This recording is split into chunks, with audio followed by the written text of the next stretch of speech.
Let's get some weather with Rob. Good morning to you, Rob. So looking pretty wet across Queensland at the moment. How much rain's moving in? Yeah, this is a major rain event that is starting to build, Pete, and it's starting to focus in some different areas to our recent rain events. So again, Queensland, the target state of this. You can see through the weekend, plenty of rain and storm activity across the north and into outback Queensland. Birdsville, for example, saw its heaviest rain in 5 years with more than 60 millimetres up to 9 o'clock yesterday, and it's had another 30 since then. You can see the wet weather streaming across the outback of Queensland, and again for Townsville. The city just keeps copping it, another 100 plus millimetres through the night and into this morning there, but through some outback areas in far west Queensland, we've actually had pockets as high as 130 millimetres since 9 o'clock yesterday, and there's a lot more to come through today.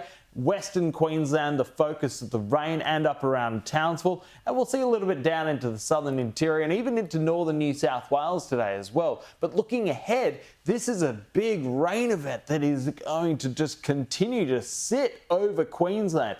The rain coming essentially at least 5 days straight of rain across many parts of Queensland, with the southwest of Queensland likely to see some of the heaviest falls, and out into the central west.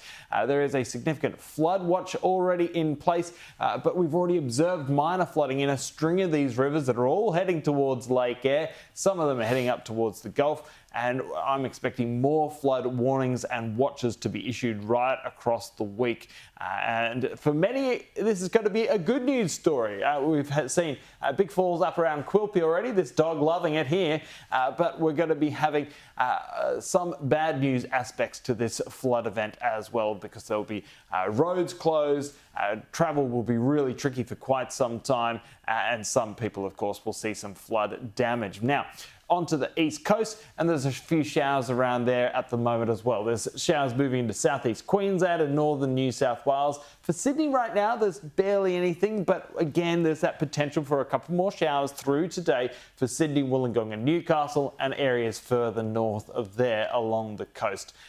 Whilst it's a completely different story for the west coast. Perth is now in the midst of a heat wave, its longest March heat wave since 1985, with 5 days expected over 35 degrees, including today, heading for 38 on the west coast. But it's nice and cool for the southeast corner, and also for Alice Springs, just 24 degrees today. Well, okay. Rob, thank you.